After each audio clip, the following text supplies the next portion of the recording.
నాగశ్విన్ ఆ, 2 సినిమాల కుర్రోడు. ఆ. గట్టిగా మాట్లాడితే అంతే కదా, 2 సినిమాలు ఆయన చేసింది గతంలో. ఇది థర్డ్ మూవీ. ఇది థర్డ్ మూవీలో ఇంత సంచలనాలు సృష్టించడానికి మీలాంటి వాళ్ళందరూ కూడా తలా ఒక చేశారు.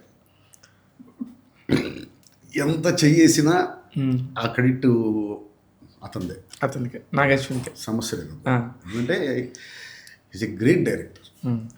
అదే మీరు మహానటిలో కూడా చూసుండవచ్చు. చూసాను. ఆయన తాలూకు ప్యాషన్. అది వేరే లెవెల్ థాట్ ప్రాసెస్. అసలు అది అలాగే ఎలా ఆలోచిస్తారు, ఇలా కూడా ఆలోచించవచ్చా అనిపిస్తుంది అతనితో కూర్చుంటే. అంత గొప్ప డైరెక్టర్. సమస్య లేదు. ఈ స్థాయి హిట్ అవుతుందని నేను కథ విన్నప్పుడే చెప్పాను. నేను మీరు చెప్పారు లాస్ట్ ఇంటర్వ్యూలో కూడా చాలా గంటాపదంగా చెప్పారు. అసలు ఆ సినిమాకి సంబంధించి మనం నెక్స్ట్ మాట్లాడుకునేటప్పుడు చాలా కొత్త విషయాలు, చాలా అద్భుతమైన విషయాలు, మీరు ఊహించలేని విషయాలు మాట్లాడతారని చెప్పారు. నిజంగా కూడా స్క్రీన్ మీద చూస్తున్నప్పుడు మీ ప్రతి మాటకి దానికి దృశ్య రూపం చూసాను నేను. ఎక్స్ట్రాడినరీ అనిపించింది. కల్కి సినిమా విషయానికి వస్తే మీ పార్టిసిపేషన్ ఆఫ్ ప్యాషన్ ఏంటి? మిమ్మల్ని తీసుకోవడానికి పర్టికులర్ రీజన్ మహానటితో నుంచి మీకు ఉన్న అనుబంధం అనుకోవచ్చా, లేకపోతే మీకున్న ఈ విద్వత్తులో ఒక పక్కన ఇతిహాసాల గురించి మాట్లాడచ్చు, ఫ్యూచర్ గురించి మాట్లాడచ్చు అనే ఒక ఉద్దేశం ఉందా? నా మీద నమ్మకం అంతే. నన్ను నమ్మాడు డైరెక్టర్ గారు. ఆ నమ్మకాన్ని నిలబెట్టుకోవడానికి నా ప్రయత్నం నేను చేశాను అంతే. ఇప్పుడు మీకు వస్తున్న బెస్ట్ కాంప్లిమెంట్స్ ఏంటన్నా? కల్కి చూసిన వాళ్ళందరూ నాకు ఫోన్లు చేసి విపరీతంగా వాళ్ళు ప్రశంసిస్తూ ఉంటే నిజంగా ఎంత ఆనందంగా ఉందంటే. నేను కూడా ముఖ్యుండి అందులో.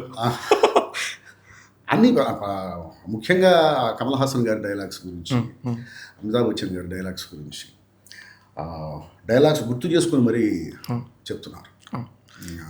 కమల్ హాసన్ లాస్ట్లో మన ఎండింగ్ కోసం చెప్పిన డైలాగు నెక్స్ట్ ఎపిసోడ్కి, నెక్స్ట్ సినిమాకి మళ్ళీ స్టార్ట్ అవడానికి ఎలాగా ఉపయోగపడుతుంది అన్నట్టుగా ఒక లీడ్ చేసి చెప్పారు.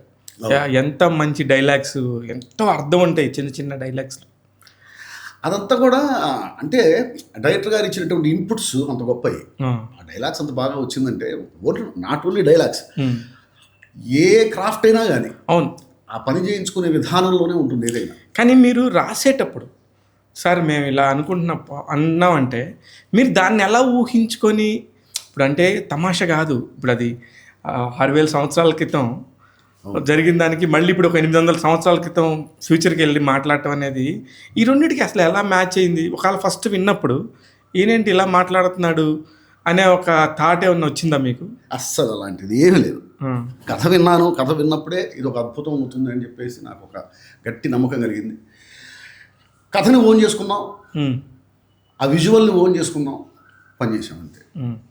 ఫస్ట్ రాజేంద్ర ప్రసాద్ గారితో సినిమా జర్నీ స్టార్ట్ అయినప్పుడు ఇందులో సాయి గారి విశ్వరూపం చూపించడానికి మంచి స్కోప్ వచ్చిందని అనిపించింది. ఎందుకంటే ఇది మొదటి నగరం అని ఒకడంటే చివరి నగరం అని ఇంకొకడంటే, అంటే అది నిజంగా కూడా ఉందా, ఇతిహాసాల్లో ఉందా? మొదటి నగరం కాశీ అనేది అయితే ఉంది, చివరి నగరం అనేది ఇప్పుడు ఏం చెప్తాం.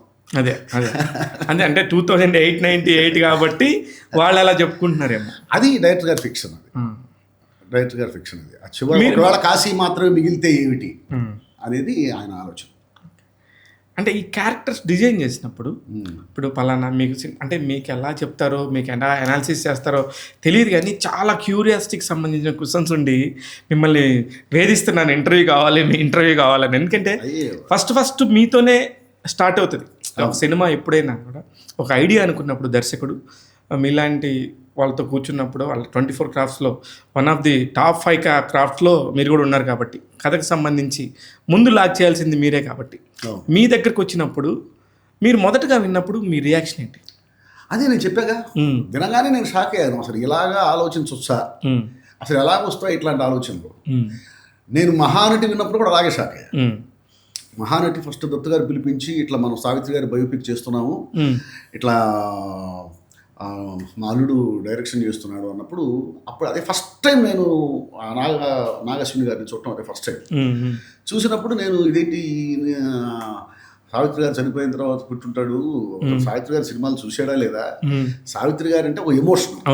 ఆ ఎమోషన్ అనేది లోపల లేకపోతే ఆ తర్వాత ఆ సావిత్రి గారి కథ మనం చదువుకున్నా, సావిత్రి గారు చదువుకున్నా కూడా ఆ ఎమోషన్ అనేది లేకపోతే మనం కనెక్ట్ అవ్వలేము. సావిత్రి గారికి నాగశ్విని గారికి ఆ ఎమోషన్ కనెక్టివిటీ ఎలా ఉంటుంది అని చెప్పేసి ఫస్ట్ అనుకున్నాను. ఉమ్, ఆ తర్వాత తను కథ చెప్పడం మొదలుపెట్టిన తర్వాత కథ పూర్తయ్యేసరికి ఇంతకంటే గొప్పగా ఇంకెవరు ఈ సబ్జెక్ట్ని హ్యాండిల్ చేయలేరు అనిపించింది.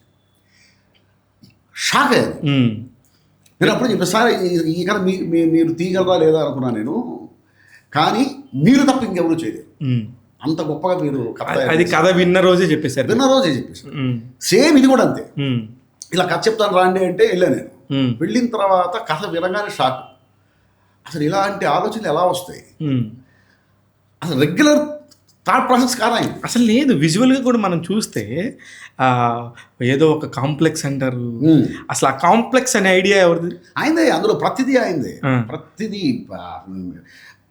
ప్రతి ఇంచ్ ఆయన ఆలోచన నుంచి పుట్టింది. కానీ మీకు విజువల్గా మీకు చెప్తున్నప్పుడు ఇలా ఉంటుంది పలానా కాంప్లెక్స్ ఉంటుంది, అందులో ఒక గర్భిణీ స్త్రీ ఉంటుంది, ఇలాంటి ప్రయోగాలు జరుగుతూ ఉంటాయి అనేది మీకు చెప్పినప్పుడు దానికి సంబంధించిన డైలాగ్స్కి అంటే మీరు ఎటువంటి జాగ్రత్తలు తీసుకుని ఉంటారు అనేది? జాగ్రత్తలు అంటూ ఏం ఉండవు శివ. ఆ క్యారెక్టర్స్ని ఓన్ చేసుకోవటమే. ఆ సన్నివేశాన్ని మనం ఫీల్ అవ్వాలి, ఆ క్యారెక్టర్స్ని మనం ఓన్ చేసుకోవాలి, ఆ సంఘర్షణను మనం అనుభవించాలి, అంతే. ఏ సినిమాకి రాసిన ప్రాసెస్ అదే. ఏ సినిమానైనా అలా ఓన్ చేసుకోగలిగితేనే అంతే. ఓన్ చేసుకోలేకపోతే రాయలేము. అదే మళ్ళీ ఇది రాని రోజుల్లో ఒక ప్రేమికుడిలాగా మీరు ఫీల్ అవ్వకపోతే అన్ని డైలాగ్స్ రావు. ఆ ఒక క్యారెక్టర్కి మనం డైలాగ్స్ రాస్తున్నప్పుడు మనం ఆ క్యారెక్టర్ అయిపోవాలి. దీనికి కౌంటర్ ఇంకొకటి క్యారెక్టర్ చెబుతున్నప్పుడు మళ్ళీ ఆ క్యారెక్టర్లో కూడా మనమే వెళ్ళిపోవాలి. అలా సన్నివేశంలో ఎన్ని క్యారెక్టర్స్ ఉంటాయో అన్ని క్యారెక్టర్స్లోకి మనం వెళ్తేనే ఆ డైలాగ్స్ వస్తాయి.